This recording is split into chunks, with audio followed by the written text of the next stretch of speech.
Halo, welcome back di Opini Ajay. Jadi di video kali ini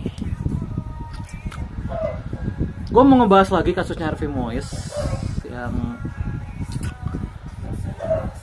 kemarin vonisnya sudah dibacakan ya, dimana Harvey Mois divonis 6,5 tahun, lebih ringan dari tuntutan jaksa yaitu 12 tahun. Dan jaksa sudah memberikan banding ya, jaksa sudah memberikan banding dimana hukuman ini memang terlalu ringan, dan gue rasa pun memang terlalu ringan ya. Oke, jadi tadi gue sudah melihat postingan dari Vote Anonim, Instagram Vote Anonim. Mungkin kalian sudah tahu ya akunnya. Bentar. Kalian sudah melihat akunnya. Akhir-akhir ini akun Vote Anonim ini kan lagi naik daun banget ya, karena bisa dibilang mengusik mafia-mafia yang ada di Indonesia, sedang mengusik bisa dibilang. Dan tadi pun akunnya Vote Anonim sudah memberikan postingan tentang latar belakang hakim yang memvonis Harvey Mois, yaitu Pak Eko. Masuk Pak Eko. Jadi Pak Eko ini ternyata pernah juga bermasalah ketika dia jadi hakim di Tulung Agung ya. Jadi diisukan kalau hakim ini pernah bermasalah di Tulung Agung, pernah menyalahgunakan wewenangnya sebagai hakim gitu. Gue nggak tahu info ini valid atau tidak, tapi jujur gue lumayan percaya dengan berita-berita yang disampaikan oleh akun Vote Anonim ini. Gue lumayan percaya, jadi gue heran aja gitu, kenapa hakim yang digunakan untuk memvonis kasus tersangka kasus besar ini, kenapa hakim yang bermasalah gitu, kenapa hakim yang punya riwayat yang lumayan kontroversial gitu, kenapa gitu? Ini menjadi pertanyaan gue dan juga pasti pertanyaan semua netizen. Dan ya, kalau bicara soal vonis yang sudah keluar ya, udah mulai muncul jokes-jokes yang dilontarkan oleh netizen termasuk gua sendiri, dimana enak banget ya, udah korupsi 300 triliun dihukumnya cuma 6,5 tahun. Artinya per bulan itu bisa dapat sekitar 45 miliar. Bayangin, teman-teman masuk penjara 6,5 tahun, terus 6,5 tahun kemudian teman-teman bisa menikmati uang 300 triliun. Itu gua rasa semua orang pasti mau deh. Kayaknya nggak cuma Harvey Mois doang. Orang-orang yang mungkin sekarang bekerja di korporat dengan gaji UMR ya, dengan gaji 5, 6 juta, 7 juta, ya kata mungkin ya ada 8, 10 juta, pasti bakal tergiur kalau misalkan teman-teman ditawarkan, teman-teman masuk penjara 6,5 tahun digaji 300 triliun. Wah, pasti semua Gen Z ini pasti tidak akan memilih untuk kerja di korporat, mending masuk penjara aja nggak sih, gitu kan? Toh masuk penjara pun tidak kehilangan banyak hal gitu, hanya kehilangan sosial.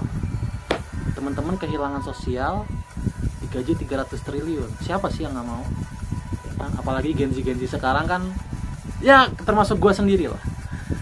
Gen Z itu kan cenderung sekarang kerja tuh nggak mau terlalu banyak mikir ya, nggak mau terlalu capek, juga nggak mau terlalu ribet, nggak mau dengan kerjaan yang ribet kan. Dan masuk penjara kan tidak ribet ya, tidak ribet sama sekali. Masuk penjara cukup masuk, tidur di penjara, apa-apa di penjara.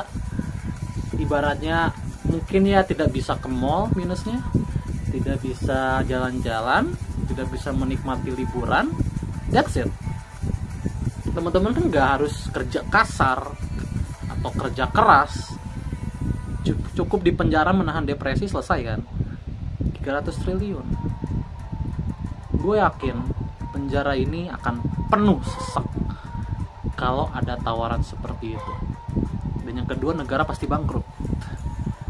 Karena kalau setiap orang dapat 300 triliun, dan kalau di Indonesia ini ada 60 juta Gen Z yang menganggur, bayangin aja 60 juta orang kali 300 triliun. Satu negara bangkrut gue rasa. Jadi emang itu 300 triliun ya kalau dibeli nasi Padang. Itu gue yakin 500 juta restoran nasi Padang bisa dibeli itu dengan uang 300 triliun. Buset dah. 300 triliun itu tadi ya, ada sebuah akun yang mengatakan kalau teman-teman sekarang digaji UMR taruhlah 10 juta per bulan, teman-teman itu harus bekerja sejak zaman Romawi untuk mendapatkan 300 triliun.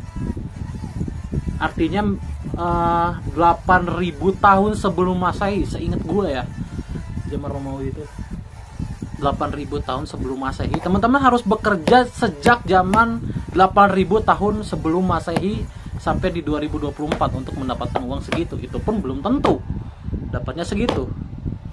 Kalau teman-teman sakit, teman-teman apa kan tidak dapat gaji. Jadi sebanyak itu 300 triliun. Di Cina 1,1 triliun aja dihukum mati, 4,7 triliun dihukum mati.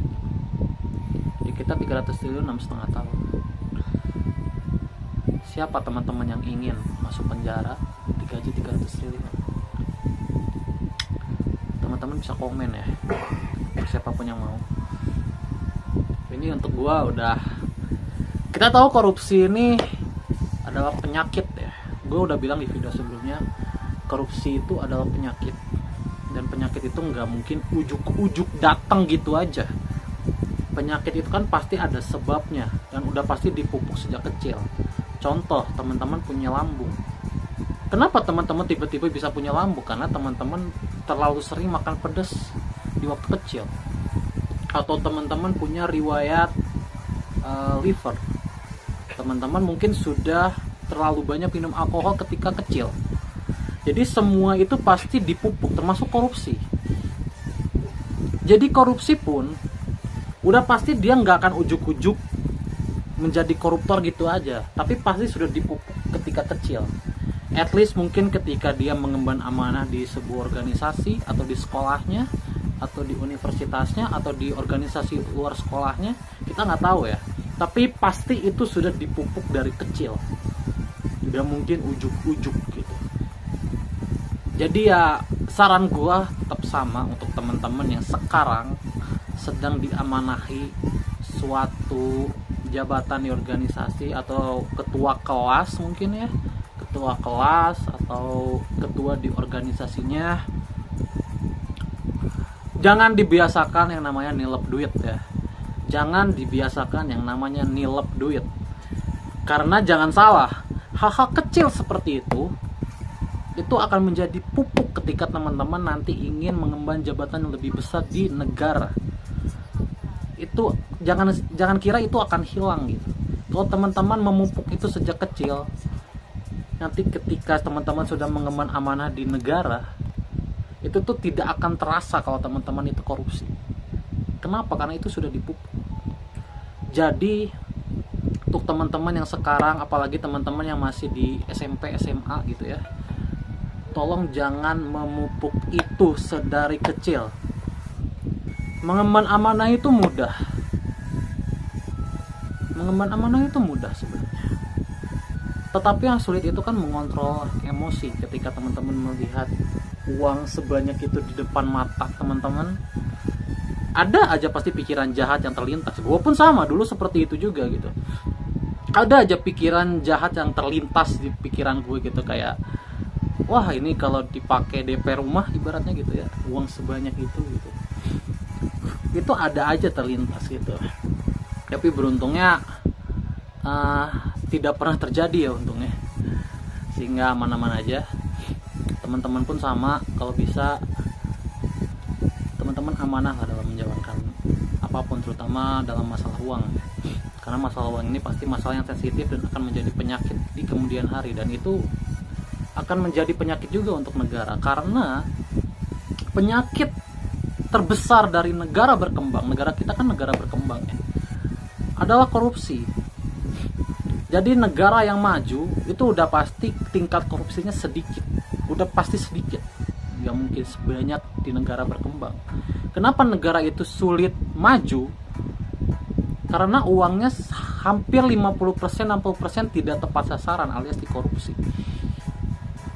Sehingga perkembangan infrastruktur dan lain-lainnya itu tidak berjalan dengan semestinya gitu. Gitu guys.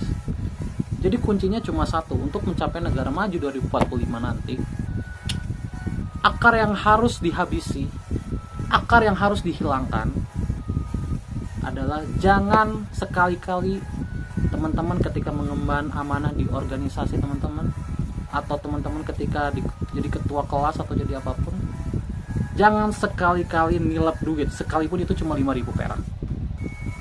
Itu aja pesan.